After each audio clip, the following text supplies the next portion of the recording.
Hello, my beautiful souls. Welcome sa ating tarot reading sessions. Keep in mind, general reading po ito. Maring mag-resonate, maring hindi. Kunin nyo na lang po kung para sa inyo and leave the rest. Maring mag-shift the energies or magkabaliktad ang sitwasyon. Kaya kayo na pong bahala kung saan kayo nakalugar sa reading natin. So, let's see.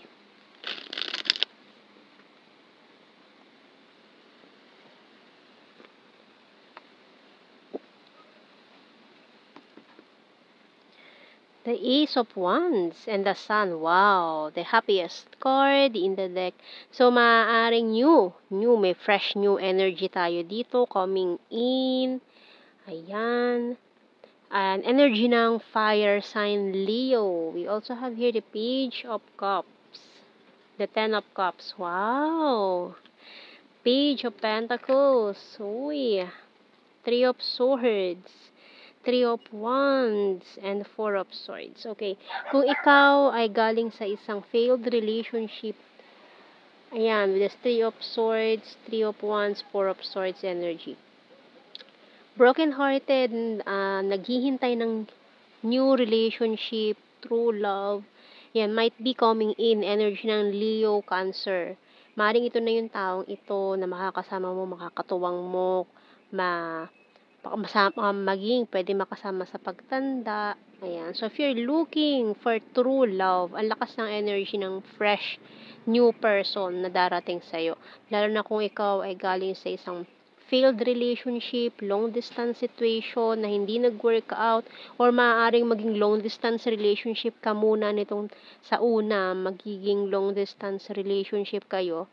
And then, ayan, maaaring gawan ng paraan and then mag-meet na kayo or magkita na kayo nitong taong to.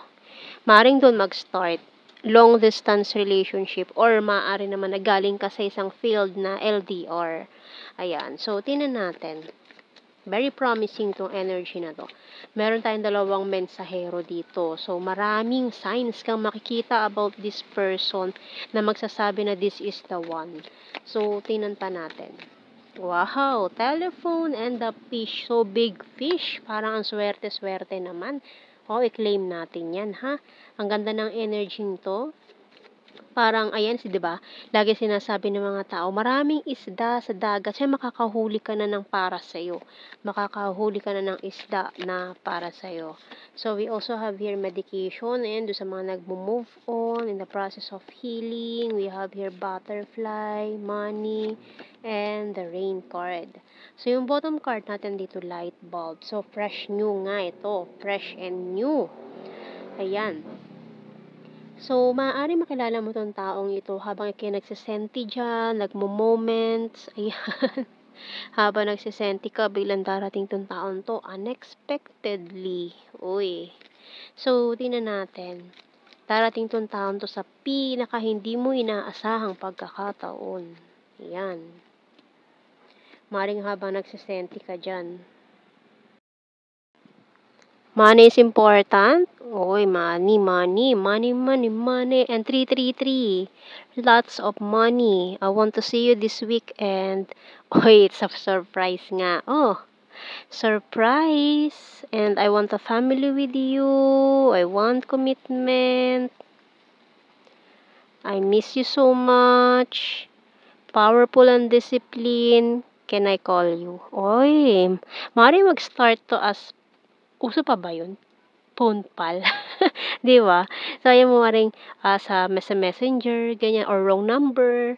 Tumawag siya as wrong number, ganun. Ayan. And, bottom card, I have multiple opportunities. Okay, so, tingnan pa natin. More messages. So, malaki ang, dito ng phone call. Ayan. Mukhang lagi kayo magtatawagan nitong taon to. Pwedeng sa call center, agent. Ayan. I love you. You speak to me through music. I wish I could share my good news with you. You are the best thing in my life. We need to let each other go. I reflect our conversations over and over. So, maaaring isa rin to sa mga nakausap mo na before. So many things remind me of you. I knew exactly what I was doing, and we both know I'm not the one for you. So, yun na nga, no? Maaaring isa siya sa mga nakausap mo na before and then binitawan. And let's see sa blue card. We have here no strings attached. Kasi ngayon, maring iniisip nyo na no strings attached kayo nitong taon to. Kaya parang umiwas. Pero, uy, soulmate pala kayo. And, wow. Tingnan mo naman. No strings attached. And then, biglang all strings attached. So, mari kasi na-confuse kayo before. Nung nagkakilala kayo, na-confuse kayo. Iniisip nyo na hindi kayo para sa isa't isa. Kaya maraming conflicts, maraming hadlang kasi hindi kayo para sa isa't isa. And then, after nyo ma-realize, after nyo, siguro nagkabuhol-buhol lang tong red strings of fate ninyo nitong taon to. While tracing kung sino ba talaga yung nasa dulo ng red strings ninyo, ayun, na-realize nyo na ikaw pa rin pala yun, yung nasa dulo. So, akala nyo lang hindi, kasi nagkabuhol-buhol kayo.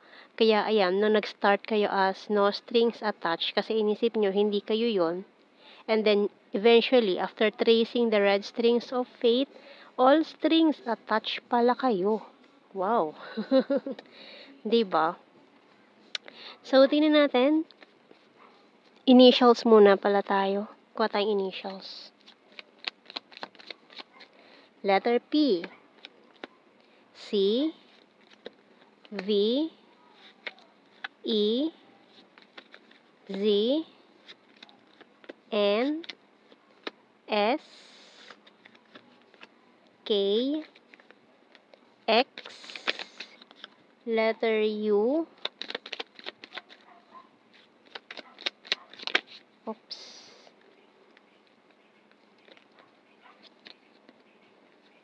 B, A, T.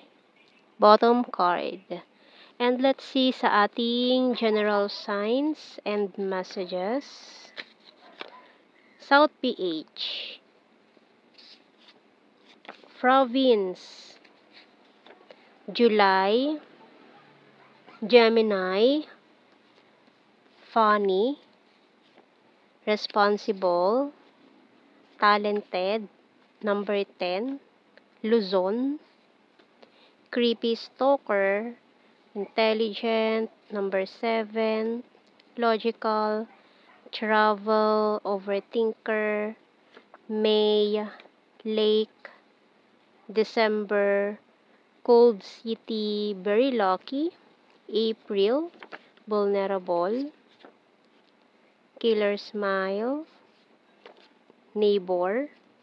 Hilarious. Long distance. Quiet person. Emotional. And last card natin, flower farm.